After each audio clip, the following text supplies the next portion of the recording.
an indictment against the Democratic Party and what the Democratic Party was offering to American citizens. We might sit up there and talk about, hey, you should be a party for the working class, which the Democratic Party was once known for. They're not known for that right now. Let's remind people what those issues We can do that. were. Making sure that families had what they need, SNAP, making sure stuff is there, making sure that the America that we all grew up in, where you could come and be whoever you were supposed to be or want to be. But now we have a guy who says, yeah, you know, I'm going to bring down the price of eggs, but first I'm going to cut all these jobs, and I'm not going to see why they need to be cut. I'm just going to cut them. But you're talking about what he's doing. But before you brought that up, you brought up the message that the Democratic Party was disseminating. I'm challenging you on that. That is not what they were doing. Something wild just dropped on live TV. And it wasn't a mic glitch. Stephen A. Smith strolls onto The View with that signature aura of I know things you don't energy. 6 weeks into Trump's presidency, and chaos is the new normal. But Stephen isn't here to panic, he's here to dissect.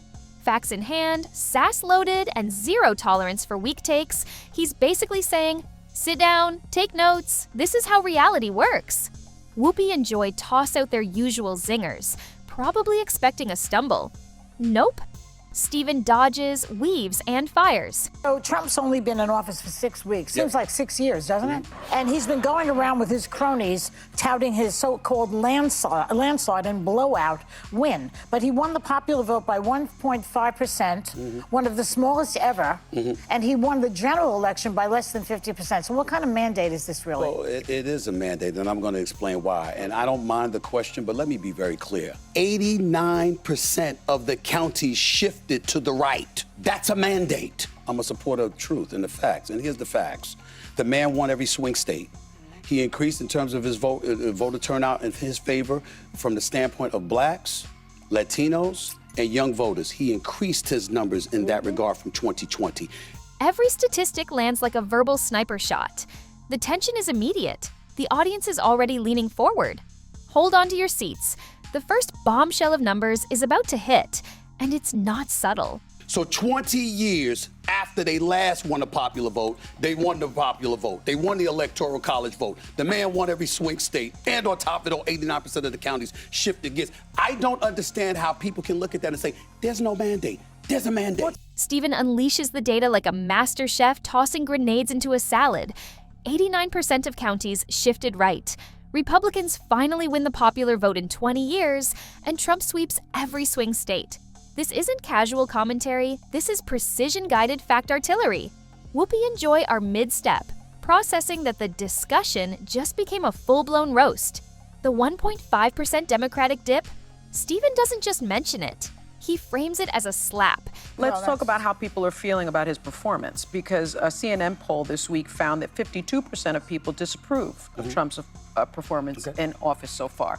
So even though he may have won the general election by less than 50%, 52% disapprove of what he's doing. We're also seeing Republican voters at town halls opposing his executive overreach, giving Elon Musk the shadow presidency. Yet you said, quote, Trump is closer to normal than what we're seeing on the left. Yeah, I was talking about why he won the election. So? When I made that statement, I was talking about, that was before the election. I see. Right? Okay. So when during the election, I said, in the immediate aftermath of the election, I pointed out he was voted for because they considered him closer to normal than what the Democrats were spewing. That was what I said at that particular moment in time. Instead of reflection, some are clinging to excuses like life rafts. The calm delivery makes it sting harder. Every pause, every glance, every slight head tilt intensifies the moment. And the audience? They're screaming internally, popcorn in hand. Numbers alone can't explain the chaos. Stephen shifts gears into the psychology behind the vote. And it's savage. Here comes the mental knockout. Stephen points out people weren't voting for Trump. They were voting against the Democrats' vibe. Suddenly, Whoopi and Joy are in freefall, realizing the roast just went multi-dimensional. This is 4D chess commentary, dissecting decades of strategy while the hosts are stuck on checkers. Every sentence lands like a subtle jab wrapped in civility. The energy in the room shifts. Collective ooh from the audience, tension rising, eyes widening. This isn't just political insight, it's a surgical roast, precise and unforgettable. You think they've recovered? Not yet. Stephen brings in post-election disapproval ratings and, wait for it, Elon Musk's shadow presidency. Disapproval ratings, Republican pushback at town halls, and Musk's shadow presidency all come out with surgical timing. Stephen's calm, deliberate pacing makes each line feel like a punchline. Whoopi and Joy are scrambling, trying to catch the curve of the argument. Every fact is a setup. Every pause is a mic drop in waiting. Stephen doesn't need theatrics. The way he strings logic, comedy, and facts together turns the segment into performance art. The audience is laughing, gasping, and clutching their heads simultaneously. But here comes the knockout blow for the Democrats. Strategic insight wrapped in savage reality. Stephen points out the void. No Democratic figurehead for the people to rally behind. It's framed casually, but the roast hits like a heavyweight punch. Whoopi and Joy now fully realize the interview isn't a discussion. It's a reality check with Stephen A. Smith as the referee and executor. Every pause, every deliberate emphasis, every subtle eye roll adds layers of intensity. The audience isn't just informed, they're invested, tense, entertained, and in awe. The mic drop moment approaches. Stephen's calm demeanor makes the final lines feel unstoppable. Stephen A. Smith doesn't yell, he doesn't overreact. He signs off with quiet authority, leaving Whoopi and Joy scrambling, mentally rearranging every argument they had. It's the perfect storm. Facts, timing, and subtle humor all combine to roast the hosts while educating viewers. Watching this is like seeing a masterclass in political comedy and strategy. You laugh, you wince, you think, and you can't stop replaying it. The segment ends, but the energy lingers. Stephen walked in, delivered a masterful roast, and left the room with Whoopi and Joy humbled, the audience buzzing, and clips destined to go viral. Stephen A. is leaning in, voice steady, dropping a line that hits like a sledgehammer. Trump is winning because no one is stepping up. And suddenly, silence. You can almost hear the collective jaw drop through the TV. Whoopi and Joy look like they just realized they left the oven on, panicked, frozen, unsure if they're about to be roasted or tutored. This isn't debate anymore. It's a subtle public shaming with style. Picture a teacher sliding a test across the desk with a neon red F glaring up at you. That's the energy here. Every viewer watching is internally screaming, laughing, and clutching their popcorn at the same time. Stephen doesn't just throw facts, he serves a reality check souffle, piping hot, that Whoopi and Joy didn't even order. His commentary transforms the clip from a simple discussion into a "did she just get served?" moment that will loop in reaction compilations for months.